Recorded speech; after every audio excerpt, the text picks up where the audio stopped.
तो फिल्म की शुरुआत एक कैप्टन से होती है जिसके कपड़े खुद से लथपथ थे। वो एक शॉप में आया तो शॉपकीपर ने देखा कि उसके हाथ में एक टूटा हुआ मंकी टॉय था। शॉपकीपर ने उससे पूछा, तुम्हें क्या हुआ है और ये टॉय क्यों टूटा हुआ है? ड्रम तो बजा ही नहीं रहा। तो कैप्टन ने कहा, अरे शुक्र करो ये कुछ नहीं कर रहा। उनका ये कहना ही था और मंकी ने ड्रम बजाना शुरू कर दिया और इसी शॉप में अजीब काम शुरू हो गए।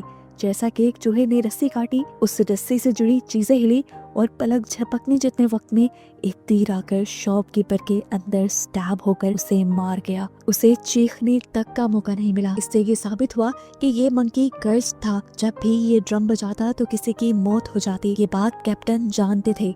वो मंकी के इस मौत के गेम से तंग आ चुके थे, इसीलिए फैसला करते हैं कि ये इस मंकी को जला देंगे। और जलते हुए भी हमें दिखाया जाता है कि वो मंकी अजीब तरीके से हंस रहा है, जैसे कोई प्लान अभी बाकी हो। ये देखते हुए कैप्टन का बस इतना ही कहना था कि मैं अपने बच्चों के लिए एक बहुत बड़ी परेशानी छोड़कर जा रहा हूँ। जिसके बाद सीन यहीं से कट होकर हमें काफी सालों बाद 1999 का वक्त दिखाया जाता है। हम दो लड़कों को देखते हैं, हेल और बेल, जो जुड़वा भाई हैं और कैप्टन के ही बेटे हैं। और अब ये दोनों कैप्टन के मरने के बाद सिर्फ अपनी मॉम के साथ रहते थे।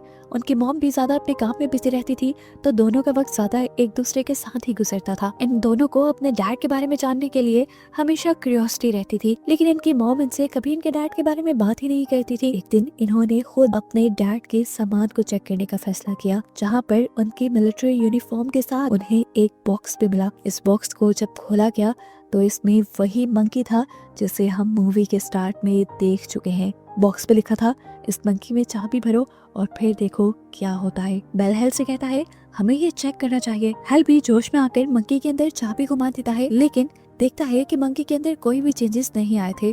शायद ये खिलौना पुराना और खराब हो चुका था। यही सोचकर वो इसको छोड़कर यहाँ से बाहर चले जाते हैं, लेकिन वो इसकी हकीकत जानते नहीं थे। खैर, हेल और बेल को अपनी नैनी के साथ आज लाइफ किचन रेस्टोरेंट जाना था, जहाँ जाने के लिए ये लोग बहुत ज्यादा एक्साइटेड थे। जब ये लोग जाकर गाड़ी में बैठते हैं तो हेल देखता है कि उनसे पहले ही वो मंकी टॉय आकर गाड़ी में बैठ चुका था।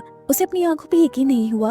वो खुद मंकी टॉय को बॉक्स के अंदर रखकर आया था। खैर, उसने ज्यादा ध्यान नहीं दिया और ये लोग चल पड़े। ये लोग रेस्टोरेंट के अंदर आ जाते हैं और जब ये लोग खाना बनता एंजॉय कर रहे होते हैं, तभी हेल को एक अजीब सी आवाज सुनाई देती है, मंकी के ड्रम बजाने की आवाज। उसे ये नहीं समझ आ रहा था कि उसके साथ हो क्या रहा है। वो तो मंकी को गाड़ी में छोड़कर आया था, फिर ये आवाज उसे यहाँ कैसे आ रही थी। अभी इसने ये सब सोचा ही कि एकदम से शेफ की करतब दिखाती नाइफ उड़ते हुए सामने चली गई और हेल की नैनी के गले पर चलकर उसका गला कट कर नैनी की वही मौत हो गई और इन्हें संभलने का मौका तक नहीं मिला। सबको ये एक एक्सीडेंट लग रहा था, लेकिन हेल जानता था कि ये एक एक्सीडेंट नहीं बल्कि ये कुछ और ही है। हेल और बेल अपनी नैनी की मौत से, जो कि उनके सामने ही हुई थी, बहुत ज्यादा डिस्टर्ब हो गए थे। उनकी मॉम उन्हें नैनी के फ्यूनरल पर लेकर जाती हैं और उन्हें समझाती है कि लाइफ ऐसे ही है, कौन कब मर जाए किसी को नहीं पता। अब ये सब घर आ जाते हैं और हेल जाकर सबसे पहले मंकी टॉय के पास जाता है और उसे पूछता है, क्या ये सब जो हो रहा है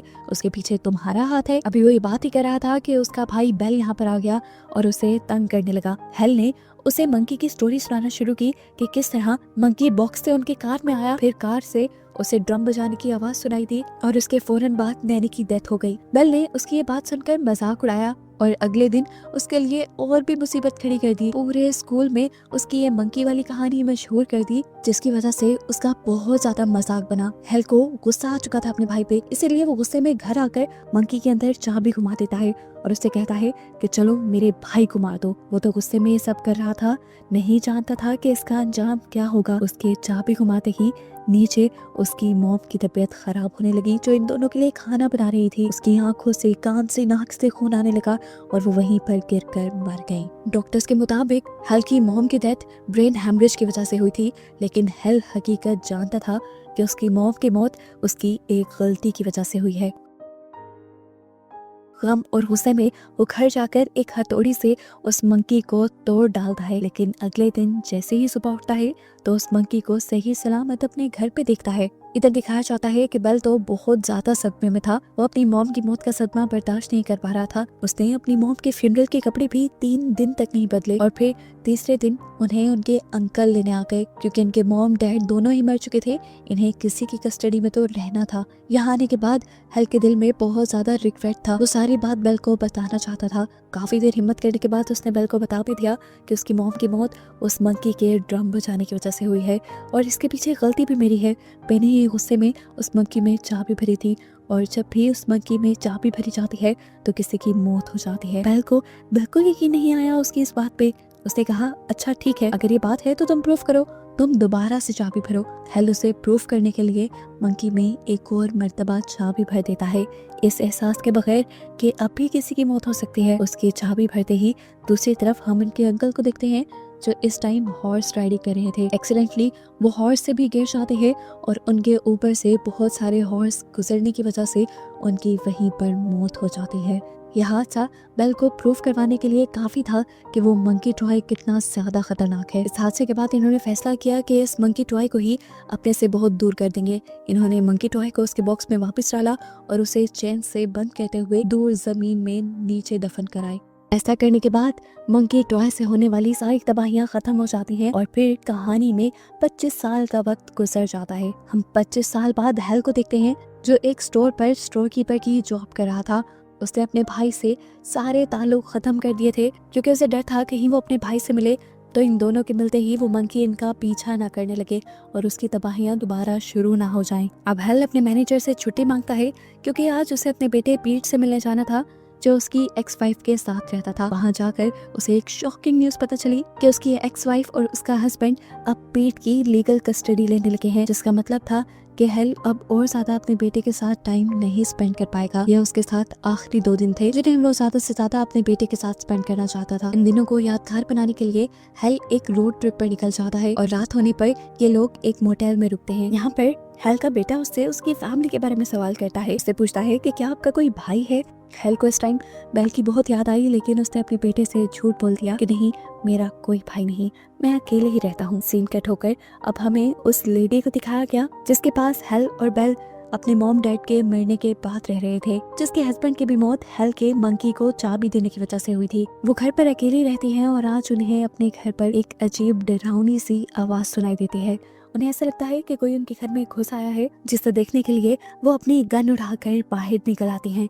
उन्हें फील हुआ कि कोई उनके बेसमेंट में चला गया था। वो जैसे ही बेसमेंट की सीढ़ियों में उतरी तो उन्हें ड्रम बजने की आवाज आई और ठीक उसी टाइम पर उनके पाँव के नीचे की सीढ़ियां भी टूट गई। नीचे कांच का फ्लोर भी टूटा और उनको बहुत ज्यादा चोट आ गई। शीशे और लकड़ी के छोटे छोटे टुकड़े उनके मुंह पे स्टैब हो चुके थे। अपना मुंह देखने के लिए वो जब शीशे के पास गई तो उन्हें गैस के लीक होने की स्मेल आई। वो फौरन किचन में गई और जैसे ही उन्होंने स्टोव के पास कुछ सूंघने की कोशिश की तो एकदम से वहाँ पे स्पार्क आने की वजह से आग लग गई और उनका पूरा मुंह जल गया। जलते हुए चीखते चिल्लाते वो घर से बाहर निकल आई।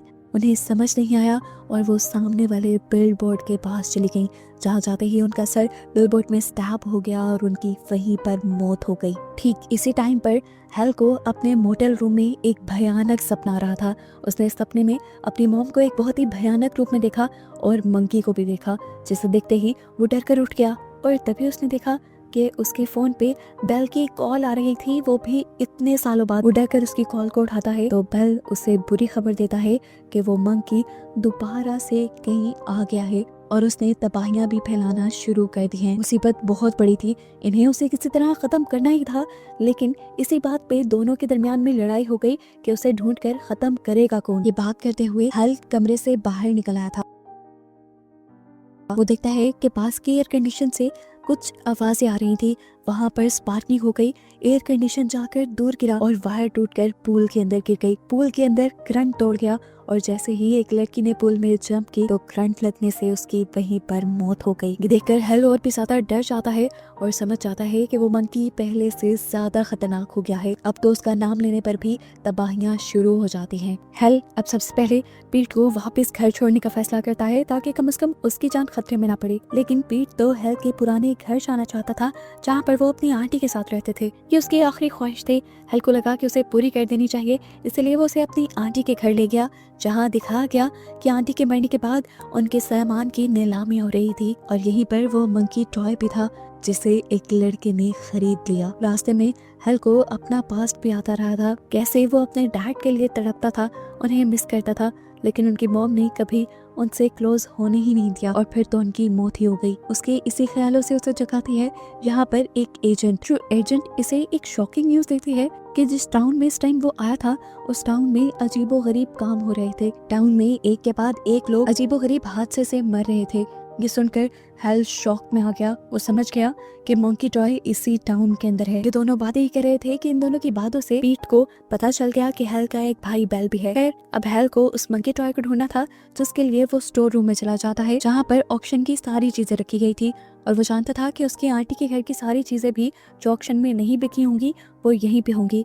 उसने पूछा क्या ऑक्शन में कोई मंकी टॉय भी था। एजेंट को ये अच्छी तरह से याद नहीं था, इसलिए उसने हेल के लिए स्टोर रूम खोल दिया जहाँ पर वो उस मंकी टॉय को ढूंढने लगे। एजेंट ने जैसे ही एक कैबिन खोला तो अंदर से एक शॉटगन निकलकर उसके ऊपर गिर गई और खुद ब खुद चल गई, जिससे उस एजेंट की भी वहीं पर मौत हो गई। इस लड़की के मरते ही पूरे स्टोर रूम के अंदर उस मंकी टॉय के ड्रम्स की आवाजें सुनाई देने लग जाती हैं। अब यहाँ हेल को ये बात पता चलती है कि बेल पहले से ही इसी टाउन में है, लेकिन वो उससे मिलने नहीं आ रहा। बेल उसे फोन पर धमकी भी देता है और जब तब भी बेल उससे मिलने के लिए नहीं आता तो वो बेल की लोकेशन ट्रेस करने लग जाता है। और यहाँ हमें बेल के घर दिखाया जाता है कि बेल के इरादे बहुत ज्यादा खतरनाक थे। ट्विस्ट ये था कि वो मंकी टॉय जिसे हेल हर जगह ढूंढ रहा था वो उसी के भाई बेल के पास था। बेल ने इस मंकी टॉय को ऐसे संभाल रखा था जैसे वो कोई इसका अहम दोस्त हो। साथ ही उसने अपने पूरे घर में अब ट्रैप्स भी लगा दिए थे, क्योंकि वो जानता था कि हेल उससे मिलने के लिए इस घर में जरूर आएगा और वो उससे बदला लेना चाहता है। उसे लगता था कि उसके डैड की, उसके मॉम की मौत और उसके अंकल की मौत भी हेल की ही वजह से हुई है। वो दुनिया में आज अकेला है तो हेल की वजह से ही है, इसीलिए वो हेल को मारना चाहता है। सीन्स पास्ट में शिफ्ट होते हैं और दिखाया जाता है कि जब इन दोनों भाइयों ने मिलकर उस मंकी टॉय को मिलकर जमीन के नीचे दफन कर दिया था, तब बेल वापस गया था उस मंकी टॉय को वहां से लेने के लिए, लेकिन तब उसे मंकी टॉय वहां नहीं मिला, सिर्फ मंकी टॉय की चाबी मिली थी। जिसके बाद से आज तक वो उस मंकी टॉय को ढूंढने की कोशिश कर रहा था और आखिर वो मंकी टॉय उसकी आंटी के घर से ही मिला, जिसे उसने किसी दूसरे लड़के के जरिए खरीद लिया। अब यहाँ पर वो लड़का जिसने बेल को वो मंकी बेचा था, उसे वो मंकी वापस चाहिए था। उसने जब देखा कि हेल और उसका बेटा पीट आंटी के घर पर है तो वो उन्हें गन पॉइंट पर लेकर बेल के घर के पास आ गया। उसे गन पॉइंट पे ही धमकी देते हुए पीट से कहा कि तुम अंदर बेल के घर जाओ और वहां से मंकी टॉय लेकर आओ। हेल जानता था कि अगर उसके हाथ मंकी टॉय लग गया तो बहुत बुरा हो जाएगा। वो उसे समझाता भी है कि तुम गलती से भी उस मंकी टॉय की चाबी ना चला देना, नहीं तो यहाँ तबाहियां शुरू हो जाएंगी। यहाँ दिखाया जाता है कि पीट सारे ट्रैप से बचते हुए बेल के पास पहुंच गया था। बेल के पास जाते ही बेल उसे मंकी तो दे देता है, लेकिन पीट बेचारे को तो मंकी की कोई कहानी पता ही नहीं थी। बेल पीट को मजबूर करता है कि पीट मंकी के पीछे की चाबी घुमा दे, और जैसे ही पीट ये चाबी घुमाता है बाहर उसके डैड के पास मौजूद आदमी के हाथ से गन चल जाती है। शुक्र था कि वो गोली हेल को नहीं लगी थी, बल्कि विंड ग्लास के आर पार होकर वो बाहर शहद की मक्खियों के छत्ते पर लग गई थी, जिसकी वजह से सारे शहद की मक्खियां आकर उस लड़के के मुंह के अंदर चली जाती हैं और उसे काट कर वहीं पे मार देती हैं। ये देखते हुए हेल समझ गया कि उन्होंने मंकी की चाबी घुमा दी है। इन सब चीजों को रोकने के लिए वो भी बेल के घर के अंदर आ गया, लेकिन जैसे ही वो अंदर आ रहा था तो उससे एक ट्रैप एक्टिवेट हो गया और वो वहीं पर फंस गया। उसे देखते हुए बेल उसके पास आया। इन दोनों के अंदर लड़ाई शुरू हो गई और इसी बहस में इन्हें पता ही नहीं चला कि कैसे इन्होंने अपने मसले सुलझा लिए। इन दोनों ने एक दूसरे से माफी मांग ली, लेकिन अब बहुत देर हो चुकी थी। सब कुछ ठीक करने के बावजूद भी ठीक नहीं हुआ था, क्योंकि पीछे बैठा मंकी अब ड्रम बजाने लगा था, जिसका मतलब था कि तबाही आ गई। उसकी ड्रम बजाते ही यहाँ छत जोर से हिलने लग जाती है। छत के जोर जोर से हिलने की वजह से बेल का अपना लगाया हुआ ही ट्रैप बेल के ऊपर गिरकर उसे मार देता है। साथ ही हम देखते हैं कि इस टाउन में भी तबाहियां होना शुरू हो गई थी। जगह जगह आग लग चुकी थी। प्लेन जो यहाँ से गुजर रहे थे वो भी क्रैश होने लगे थे और पूरा इलाका तबाही से भर गया था। यहाँ पर हम देखते हैं कि हेल और पीट किसी तरह उस घर से निकलने में कामयाब हो गए थे। अब वो इस टाउन से भी बाहर निकल रहे थे और इन्होंने फैसला किया था कि वो उस मंकी टॉय को अपने साथ ही रखेंगे, ताकि उससे आने वाली तबाहियों को कंट्रोल किया जा सके। इस टाउन से निकलने से पहले ये इस टाउन में एक हॉर्समैन को देखते हैं जो कि डेथ की एक निशानी था, जो रिप्रेजेंट कर रहा था इस टाउन की तबाही को। और बस इसी को दिखाते हुए ये कहानी यहाँ खत्म हो जाती है।